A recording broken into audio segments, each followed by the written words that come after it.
जैसे ही उस क्षेत्र में प्रवेश किया, सुद्युम्न फिर से स्त्री बन गया। लौट करके जब आए तो सखा तो सारे भाग गए उसको स्त्री रूप में देख करके। रोता बिलखता सुद्युम्न अपने घर आया।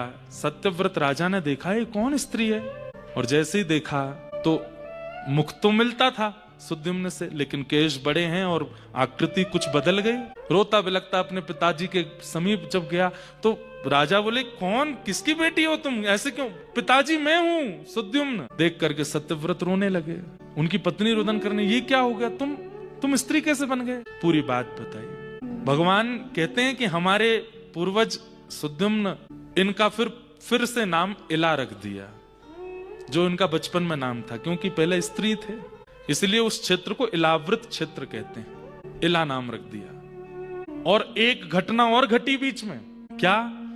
जब ये स्त्री बन गए थे तब चंद्रमा के पुत्र बुध, उन्होंने जब इनको देखा तो इनसे उनका स्नेह हो गया, और स्नेह के चलते उन्होंने इनसे विवाह भी कर लिया। और फिर इला के गर्भ से जो बालक उत्पन्न हुए वो चंद्रवंश कहलाया गया। वहीं से चंद्रवंश प्रारंभ हुआ। तो वो आगे की घटना है। तो हुआ क्या कि अभी आए तो स्त्री बन गए, तो फिर वशिष्ठ ऋषि को फिर बुलाया गया।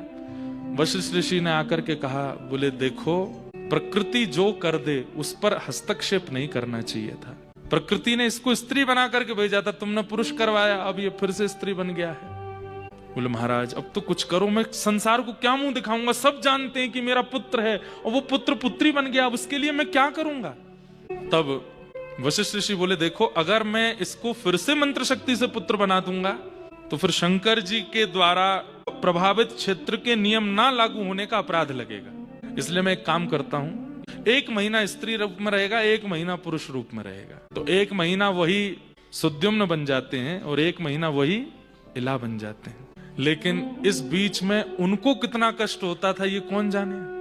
अब बेचारे सुद्युम्न अपने सखाओं के साथ खेल रहे हैं और आज ही 1 महीना पूर्ण हुआ और आज ही वो स्त्री बन गए। अब सखा उनके सब भाग जाते, फिर वो रोते बिलखते घर आते, फिर सखियों के साथ में कहीं जाते तो वहां जाके कभी वो पुरुष बन जाते। ऐसी स्थिति उनके साथ में चलने लगी। इससे बड़े दुखी हो गए वे। और तब जब वो सुद्युम्न रूप में थे तब उनको एक संतान की प्राप्ति हुई। इनको आगे ऐल कहा गया, क्योंकि इला से जो पुत्र जन्मे थे वही चंद्रवंश के प्रथम थे, इसलिए उनका नाम ऐल पड़ा। तो यहाँ सुद्युम्न जो थे ये तो विरक्त हो गए। विरक्त होकर के बस अब स्त्री पुरुष बार बार बनने पर इनको बहुत कष्ट होने लगा और ये निकल पड़े। लेकिन इनके ही इला रूप में जब बुध के द्वारा